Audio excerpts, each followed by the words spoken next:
Hello friends, मैं Mohammed Quddus. Welcome to Multitech e vehicle lab. दोस्तों, हम लोगों ने अब एक नया कोर्स चालू किया है इन्वर्टर का, क्योंकि इसका भी डिमांड बहुत ज़्यादा आ रहा था।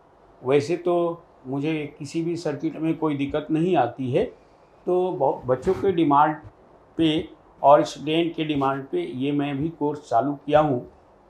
और मैं सोचता हूँ कि आप भी घर बैठे सीखें, लेकिन अगर ब्रीफ में सीखना है, अच्छी तरह से सीखना है, तो आप एक बार मुझसे आके मिल सकते हैं। तो आज हम लोग माइक्रोटेक चार्जर के अंदर जो सप्लाई विभाग होता है, जो कि कार्ड पर वोल्टेज प्रोवाइड करता है, जिसे controller IC, driver IC, relay को, मॉसफेट को, इन सभी को जो सप्लाई देने का कार्य करता है, जिसे पावर विभाग कहते हैं इन्वर्टर सेक्शन का, तो उसके बारे में इस वीडियो में मैं आपको जानकारी देना चाहता हूं। अगर आप इसे सीखना चाहते हैं तो घर बैठे भी सीख सकते हैं और यहां आकर के भी सीख सकते हैं। तो चलिए, समय बचाने के लिए हमने एक पहले से ही इसका कुछ स्कीमेटिक डायग्राम बना रखा है। और मेरी एक आदत है कि किसी भी सर्किट को मैं तुरंत डिज़ाइन कर सकता हूं। मैं बच्चों के सामने भी कई बार डिज़ाइन कर देता हूं। तो आइए इसे समझते हैं। यहाँ पर एक छोटा सा सर्किट बना है जो कि इन्वर्टर का सप्लाई विभाग है। जैसा कि आप जानते हैं दोस्तों कि इन्वर्टर में एक LM317 आईसी का प्रयोग किया गया। तो पहले 317 क्या है, इसके बारे में मैं आपको बताना चाहता हूं कि LM317 एक प्रकार का आईसी है, जो कि एडजस्टेबल आईसी कह सकते हैं। हम इस आईसी के द्वारा जितनी भी वोल्टेज चाहें उतनी वोल्ट ले सकते हैं। यानी 1.2 वोल्ट से लेके 32 वोल्ट के बीच हम जितनी भी वोल्टेज चाहिए इसे हम आराम से ले सकते हैं। इसलिए हम इसे एडजस्टेबल रेगुलेटर आईसी भी कहते हैं। इसके पिन डिटेल्स भी आपको मालूम होना चाहिए, इसके नाम भी मालूम होना चाहिए। ये पिन नंबर 3, 2 और ये 1 है। पिन नंबर 3 को इनपुट कहते हैं। इस पिन को हम इनपुट बोलेंगे। ये इनपुट पिन है।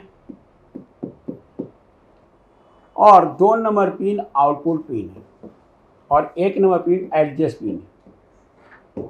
एडजस्ट पिन कहने का मतलब है कि जब आप इसमें वोल्टेज देंगे, input voltage,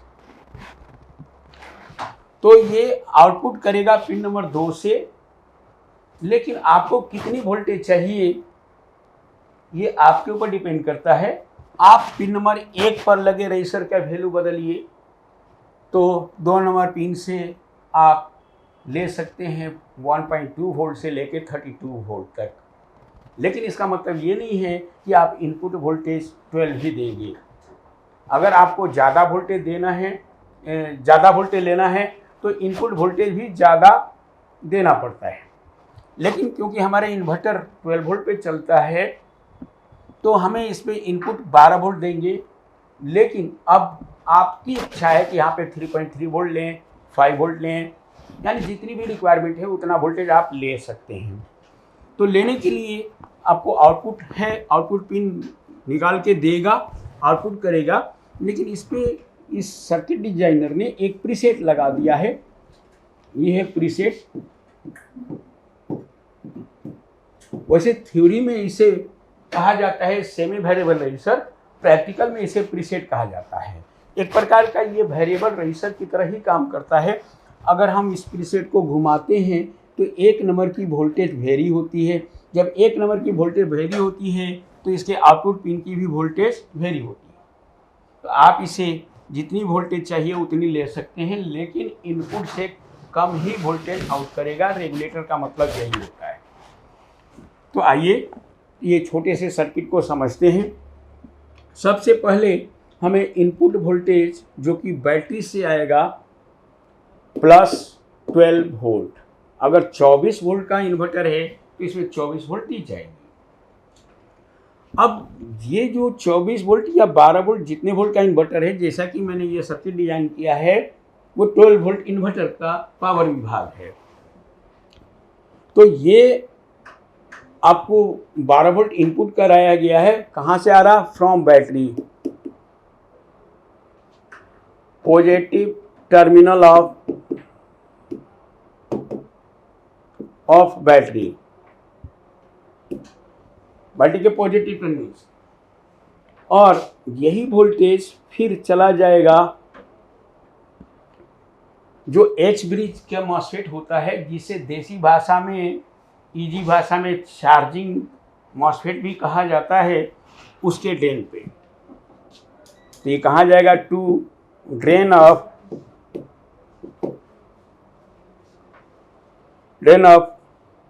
H bridge MOSFET के ड्रेन पर। लेकिन एक डायोड के द्वारा फिर एक बीच में एक डायोड लगा करके पिन नंबर 3 पर 12 वोल्ट दी गई है। हालांकि यहाँ पे थोड़ी सी वोल्टेज कम होती है, क्योंकि डायोड जो है ड्रॉपिंग वोल्टेज के अनुसार लगभग 0.4 वोल्टेज ड्रॉप करता है। तो इस तरह से हम लमसम उसे 12 वोल्ट ही मानते हैं। इसमें एक नंबर में इन कर जाएगा, पिन नंबर 3 में इन कर जाएगा। अब ये 12 वोल्ट की सप्लाई कई जगह जाएगा, जैसे कि टू AVR रिले क्वाइल को, फिर ये जाएगा टू DC फैन, फिर ये जाएगा टू LM358, यानी LM358 जो कि एक रेगुलेटर आईसी है, उस पर दी जाती है पिन नंबर 8 पर ये दी जाती है। तो जो भी उसमें कंपैरेटर लगा होगा उस पर सप्लाई दिया जाता है डायरेक्ट डायोड के हेल्प से। 12 वोल्ट सभी पे मिलेंगे। साथ ही साथ अगर इसमें दो टेक्निक चलता है, एक और हो सकता है बजर को भी जा सकता है, टू बजर। अब बजर 5 वोल्ट का होगा तो 5 वोल्ट ही दिया जाएगा, और अगर 12 वोल्ट का है तो 12 वोल्ट दिया जा सकता है। तो दोनों टेक्नोलॉजी हो सकते हैं, 12 और 5 बजर को जाता है। अब सवाल ये उठता है कि हमें मान लो कि यहाँ पे 3.3 वोल्ट 2 नंबर पिन से आउटपुट लेना है या 5 वोल्ट लेना है, डिपेंड करता है कि जो आईसी है, खास करके कंट्रोलर आईसी, उस पर कितनी वोल्ट चाहिए। तो आपको क्या करना होगा, ये प्रीसेट को एडजस्ट करके हम इसके आउटपुट वोल्टेज को कम ज़्यादा कर सकते हैं, साथ ही साथ एक चीज़ और जाता है यहाँ पर, ये जो जाएगा टू ड्राइवर आईसी,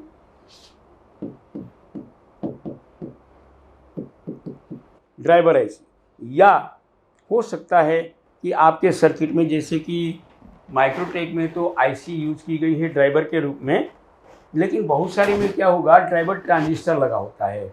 तो ड्राइवर ट्रांजिस्टर के ऊपर भी ये वोल्टेज दी जाती है।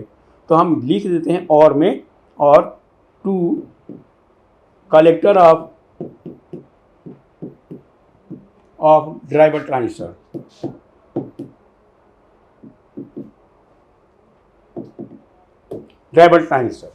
इसको सप्लाई प्रोवाइड किया जाता है।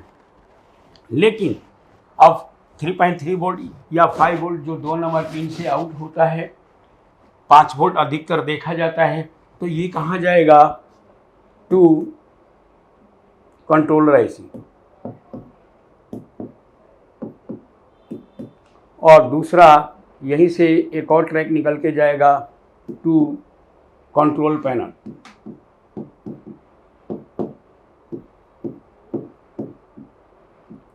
यूनिट कंट्रोल पैनल यूनिट को दी जाती है। इसी तरह से जहाँ पे 5 वोल्ट का रिक्वायरमेंट होता है वहाँ पे ये दी जाती है। तो दोस्तों अभी तक मैंने बताया कि कैसे ये वोल्टेज आउट होता है। खास करके अब सवाल उठता है कि ये डायोड क्यों लगे होते हैं।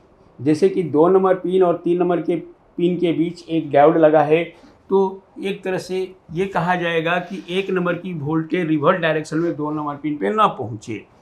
लेकिन ये जो दूसरा डायोड लगा हुआ है, जब हम प्रीसेट को घुमाते हैं तो एक तरह से फीडबैक वोल्टेज इसको मिलता है, फीडबैक वोल्टेज मिलता है, जिससे हमें यहाँ पे एक स्टेबल वोल्टेज हमें मिलने लगता है और उसमें एम्पियर भी कुछ न कुछ इंक्रीज हो जाता है।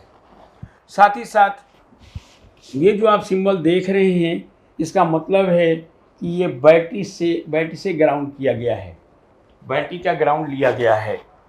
और ये कैपेसिटर एक तरह से जब हम प्रीसेट को घुमाते हैं, प्रीसेट के अंदर गंदगी होती है तो कई बार स्पार्क होता है, तो उस स्पार्किंग के कारण आपको ये आईसी डैमेज हो सकती है। तो इसलिए ये कैपेसिटर लगाया जाता है, जिसे सर्ज के रूप में माना जाता है। तो इसी तरह से हमने ये सारी वोल्टेज कहाँ कहाँ जा रही है मैंने इसके बारे में बताया है।